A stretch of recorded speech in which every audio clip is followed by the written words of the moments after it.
আসসালামু আলাইকুম ওয়া রাহমাতুল্লাহি ওয়া বারাকাতুহু। বলা হয়েছে যে মৌখিক যে দোয়া দরুদ গুলো আছে, যেমন জিকির আজকার, নামাজের মধ্যে বিভিন্ন তাসবিহ তাহলিল, যে এই যে বিষয়গুলো, এইগুলো সহি শুদ্ধভাবে যদি না বলা হয় তাহলে সেগুলো অধিকাংশই সওয়াব পাওয়া যায় না বা কবুল হয় না।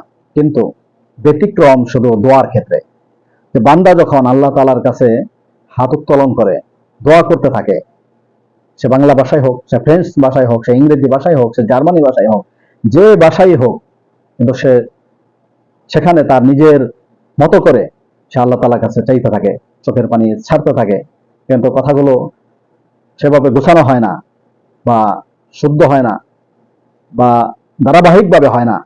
কিন্তু কি চমৎকার, সাত আসমান ভেদ করে আল্লাহ সুবহানাহু ওয়া তাআলার কাছে বান্দার এই আকুতি, বান্দার এই চাওয়া পৌঁছে যায়। বলা হয়েছে গোটা পৃথিবীর সব মানুষ একসাথে যদি আল্লাহ তাআলার কাছে চাইতে থাকে, যে আল্লাহ সুবহানাহু ওয়া তাআলা বান্দার প্রতিটা কথা, তার দাড়ি কমা সহ আল্লাহ তাআলা শুনতে পান, আল্লাহ তাআলা বুঝতে পারেন বান্দার মনের আকুতি। এখানে কে বাংলা ভাষায় চাইলো, কে শুদ্ধভাবে বললো, কে অশুদ্ধভাবে বললো, কে ইংরেজিতে বললো, কে আরবিতে বললো, এটা কোনো ম্যাটার নয়। এটা আল্লাহ তাআলার কাছে কোনো বিষয়ই না।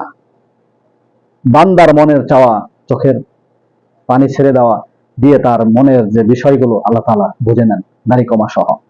তো এখানে ব্যতিক্রম। আল্লাহ তাআলা যদি এখানে বলতেন যে দোয়ার ক্ষেত্রে ধারাবাহিকতা লাগবে, হ্যাঁ, শুদ্ধ উচ্চারণা লাগবে, তাহলে আমাদের কি হতো? অথচ বলা হয়েছে যে বান্দা যেভাবেই বলুক, যে ভাষাতেই বলুক, আল্লাহ তাআলা সাত আসমানের উপর থেকে বান্দার এই আকুতি, বান্দার এই চাওয়া আল্লাহ তাআলা বুঝতে পারেন, আল্লাহ তাআলা তার দোয়া শুনতে পান, তার এই কবা সহ। সুতরাং এটা আল্লাহ তাআলার কত বড় দয়া, কত বড় রহমত, যে তিনি আমাদের ভাষাগুলো, আমাদের বাক্যগুলো, আমাদের দাড়ি কমা সহ আমাদের মনের ভিতরের আকুতিগুলো তিনি শুনতে পান। সুবহানাল্লাহ। সেই রব আমাদেরকে সৃষ্টি করেছেন। আসুন আমরা সেই রবের কাছে আমাদের জীবনের সমস্ত গুনাহের বিষয়গুলো আল্লাহ তাআলার কাছ থেকে মাপ চেয়ে নেই। কারণ দুনিয়া এখানে মাপ চাওয়ার জায়গা, তওবা করার জায়গা। যেমন একটা সময় আসবে যখন আর সুযোগ হবে না। সুতরাং সুযোগ থাকতেই সময়টাকে কাজে লাগাই। আল্লাহ তাআলা তৌফিক দান করুক। আমিন।